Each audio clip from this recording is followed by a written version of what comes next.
আর এই মুহূর্তে একদিকে অবশ্যই খুব চাঞ্চল্যকর একটা বিষয়, যখন অবৈধভাবে বাংলাদেশিরা তারা অনুপ্রবেশ করছে তা শুধু নয়, এবং সেখানে তারা এখানকার সরকারি নথিপত্র, পরিচয়পত্র তা কিন্তু তৈরি করে নিচ্ছেন। রাজনৈতিক বিশ্লেষক অমিতাভ কাঞ্চিলাল রয়েছেন আমাদের সঙ্গে এই মুহূর্তে। অমিতাভবাবু, কালকেও আপনার সঙ্গে আমাদের কথা হচ্ছিল, একটা বিষয় নিয়ে আলোচনা করছিলাম যে এবার বাংলাদেশিদের হিড়িক পড়েছে এসআইআর আবহে বাংলাদেশে ফেরার। কিন্তু আজ আরো একটা খবর সামনে আসছে, রোকেয়া বিবি তিনি অকপটে স্বীকার করছেন অবৈধভাবে তিনি এবার বাংলায় প্রবেশ করেছেন, এবং পাশাপাশি তিনি লক্ষ্মী ভান্ডার প্রকল্পের সুবিধাও পাচ্ছেন। কি করে সম্ভব? কিভাবে তারা এই অবৈধ পরিচয়পত্র তৈরি করলে একটা দালাল চক্র কিভাবে রোখা যায় বলে আপনি মনে করছেন? দেখুন, এটা খুব স্পষ্ট। এর আগেও আমরা বিভিন্ন আলোচনায় বলেছি যে এই যে ভুয়ো পরিচয়পত্র তৈরি করবার যে গোটা কারবার, সেই প্রক্রিয়াটা সরকারের অগোচরে, সরকারের অজ্ঞাতে ঘটছে না, বরং স্পষ্ট করে একটু তলিয়ে দেখলেই দেখা যাবে যে সরকারি বা শাসক দলের সঙ্গে ঘনিষ্ঠ নেতা বা তাদের দলীয় কর্মীরা তারা একাংশ এই অসাধু ব্যবসাগুলোর সঙ্গে যুক্ত।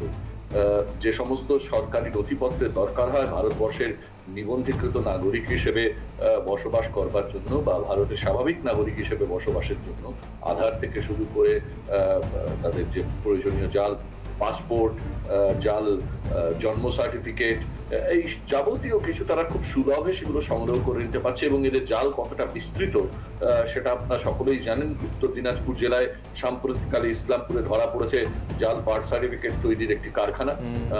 সরাসরি পঞ্চায়েত অফিসের সঙ্গে, বিডিও অফিসের সঙ্গে যুক্ত এক ব্যক্তি তার এবার শাখা প্রশাখা খুঁজতে গিয়ে সমগ্র পশ্চিমবঙ্গে সেই শাখা প্রশাখাকে খুঁজে পাওয়া যাচ্ছে। আপনাদের মনে থাকবে গাইঘাটা অঞ্চলে সেখানে ভুয়ো আধার কার্ড তৈরির কথা, সেগুলো সমস্ত তৃণমূল নেতা নেত্রীরাই মঞ্চ থেকে বলেছিলেন, যারা ওপার থেকে এসছেন ভয় পাবেন না, অমুক দাদার সঙ্গে যোগাযোগ করবেন, আপনাদের সমস্ত কার্ড বানিয়ে দেওয়ার ব্যবস্থা হবে। অর্থাৎ এইভাবে এটা খুব স্পষ্ট, এটা খুব স্বাভাবিক ব্যাপার যে অনুপ্রবেশ বা অবৈধ উপায়ে যারা পশ্চিমবঙ্গে ঢুকেছেন তারা নিজেদেরকে একটা ছদ্ম আবরণে রাখবার জন্য শাসক দলের যেদিকে সংখ্যাগরিষ্ঠ মানুষের ভিড় থাকেন সেই ভিড়ের সঙ্গেই তারা মিলেমিশে থাকবেন। অতএব তারা ভোটও দিয়েছেন এই শাসক দলকে। এই অনুপ্রবেশের ফলে সবচেয়ে বেশি সাফল্য পেয়েছেন বা সবচেয়ে বেশি রাজনৈতিক সুবিধা যদি কেউ পেয়ে থাকেন সেটা শাসক শ্রেণী। অতএব এই শাসক বর্গ অর্থাৎ এই মানে শাসক দল তারা এদেরকে রক্ষা করবার জন্য বা এদেরকে রেখে দেওয়ার জন্য সমস্ত ধরনের বিধি ব্যবস্থা করবে। লক্ষ্মীর ভান্ডার কেন, আর সমস্ত সরকারি প্রকল্পের সুযোগ সুবিধা এরা পাবেন, এটা একেবারে সহজ চেনা অঙ্ক, কারণ এরাই এদের ভোটদাতা। কিন্তু মুশকিল হচ্ছে এই যে আধার, পরিচয়পত্র বা পাসপোর্ট বা এই জাল নথিগুলোর ক্ষেত্রে যে দরদাম ঠিক হয়েছে, সেই দরদাম যে অংশের মানুষেরা নাগাল পান না তারাই আজকে কিন্তু বর্ডার পার করে ফিরে যেতে চাইছেন, কারণ তারা কোনো বৈধ নথি ইতিমধ্যে ওই শাসক দলের বেঁধে দেওয়া দরে কিনে নিতে পারেননি। কিন্তু আমি তাহলে একটা শেষ প্রশ্ন রাখি, তার কারণ এই গোটা বিষয়টা কি এতটাই সহজ যে যখন ইচ্ছা আমি ওপার বাংলা থেকে এলাম, একটু দালালের হাতে 200-500 বা 20,000 টাকা গুঁজে দিলাম, এপারে চলে আসলাম, দিনের পর দিন আমি থাকলাম, এবং তারপরে এই যে এত জাল শংসাপত্র, জাল আধার কার্ড, জাল এত চক্র গজিয়ে উঠেছে খুব সহজে, মানে একেবারে ডোন্ট কেয়ার মনোভাব যে আমি সবকিছু তৈরি করে ফেলছি, রাতারাতি বসবাস করছি, আবার রাতারাতি পালিয়েও যাচ্ছি। সত্যি কি এতটাই সহজ বিষয়টা?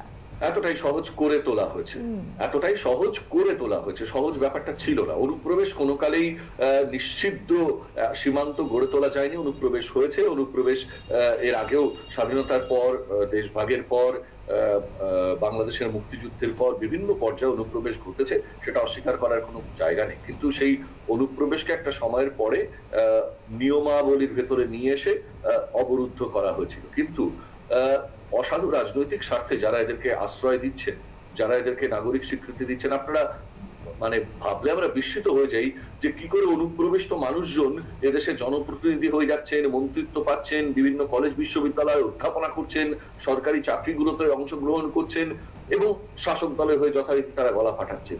এই যে সবটা একটা মানে অদ্ভুত একটা ব্যবসা ফেলে বসেছেন, এই একেবারে আমাদের দেশের নাগরিকদের বিরুদ্ধে আমাদেরই নির্বাচিত সরকার রীতিমতো বিদ্রোহ করা সামিল।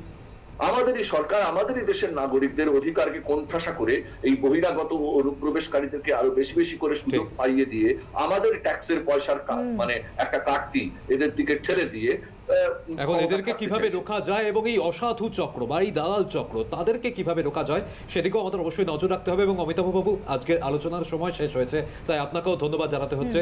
অনেক ধন্যবাদ এই গুরুত্বপূর্ণ সময় দেওয়ার জন্য। এবং